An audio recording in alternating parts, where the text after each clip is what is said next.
Helimer's coup d'état in the Vandal kingdom did not bring the country to the military glory it had promised.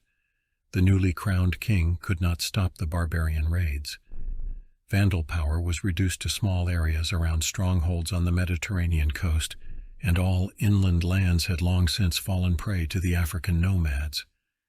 Adding to the difficulty of the defending Vandals was the fact that once in the conquest of Africa, they had decided to tear down the urban fortifications of all cities except Carthage. In this way, the Vandals, plundering the people of the African province, tried to prevent rebellions requiring long sieges. The small towns were now defenseless against bands of brigands from the interior of the continent.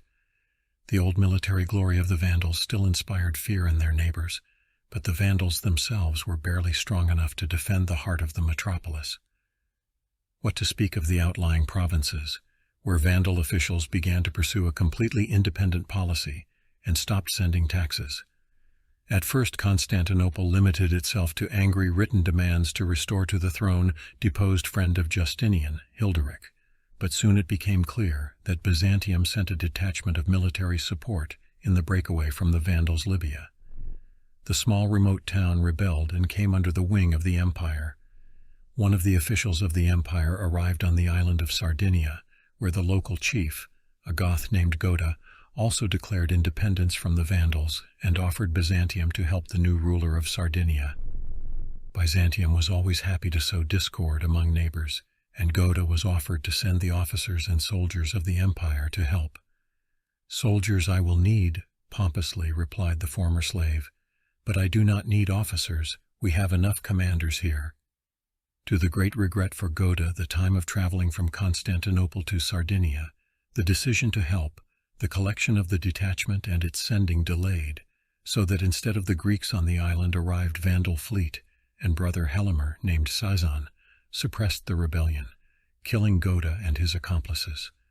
The moment for the pacification of Sardinia was chosen extremely badly.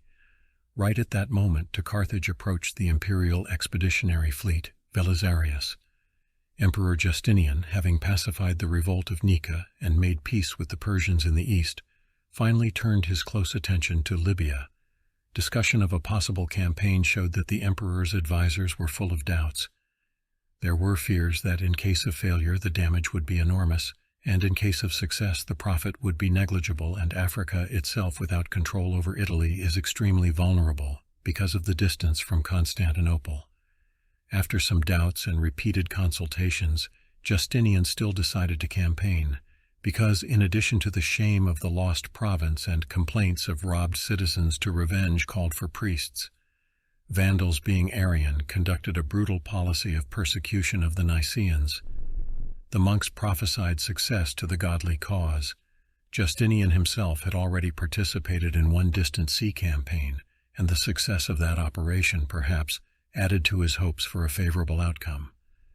In all centuries the Byzantine warships were called dromons, but the dromons of the 6th century and the dromons of the 11th century are quite different ships. In those years they were long, fast ships with one row of oars and with a roof that protected the rowers from enemy arrows and shells. So the Byzantine fleet set out on a campaign. Having overcome many difficulties, such as, for example, too economically prepared for the campaign of bread, which began to crumble and mold, sending to the dust about 500 soldiers who did not even swim to the Greek islands, Belisarius arrived in Sicily, having found out through spies that the Vandals are completely unaware of the upcoming campaign, and their main forces in general sailed away. Strongly encouraged by this news, Belisarius headed for Africa. After sailing through Malta, the ships were caught in a storm that blew the ships off course, and the invading army found itself off a deserted coast a few days from Carthage. Hotheads offered to sail to Carthage, but Belisarius, closely following the mood of his army, knew that the soldiers are scared to death to meet in the Vandal fleet, so he decided to strengthen their morale to land on the shore and go to the capital on foot, and let the fleet will move along the coast parallel to the army. I will briefly recount the course of the war itself. Helimer, a coward and a knave, who fancied himself a great tactician, was not in the capital at this time, but amused himself in Hermione. When he learned of the invasion, the first thing he did was to order the death of Hilderic and his relatives, whom he had deposed. Next he planned an encirclement operation, with his main army striking to the rear of the advancing army. 2 remaining small detachments were to attack Belisarius in the forehead and on the flank. Inconsistency of actions, Vandals led to the fact that the first, with the army of Belisarius, met with Helimer's brother Helimer, named Amat. In a skirmish with the advanced detachment, Amat, who personally led the attack, was quickly killed and his army fled, almost without starting a fight. The detachment that was to attack the flank ran into the Hun cavalry, which Belisarius had sent to guard his movement just in case. The Huns defeated and destroyed this ambush. Helimer himself, having learned that his plan of encirclement failed, did not fight and simply followed the Byzantines. Belisarius, approaching Carthage, saw open gates and joyfully greeting its inhabitants. Vandals, who remained in the city, hid in churches and begged for mercy. The commander could not believe his luck. He did not even dare to enter the city, fearing an ambush. But then his fleet entered the city, which the Carthaginians joyfully launched, and thus the capital of the Vandals fell. Carthage was in disrepair. Its walls, which knew no repair, had partially collapsed, so that Belisarius settled in the city and began to equip himself for a protracted war. He busied himself with the equipment of the fortress. All this time the army of Helimer, to whom his brother with the main military forces of the kingdom had hastily returned from Sardinia, roamed in the distance, and the Vandals thought that they were conducting a siege. Helimer, with his usual cowardly ingenuity, ordered the peasants of Africa to wage guerrilla warfare, and even promised to pay for the head of each slain Byzantine. Finally, when Carthage was fortified, Belisarius went into the field to give battle. Helimer's camp was quite far away, so Belisarius's cavalry reached it first. Before it got dark, the Byzantine cavalry clashed with the Vandal cavalry, and another of Helimer's brothers, Zazan, was killed in the skirmish. The Vandal cavalry was defeated and fled, while Greek infantry was already approaching the battlefield. During the night, Helimer fled, and in the morning, learning of the king's disappearance, the Vandal army ceased to exist. What had been a military camp became just men, women, and children crying and running in different directions.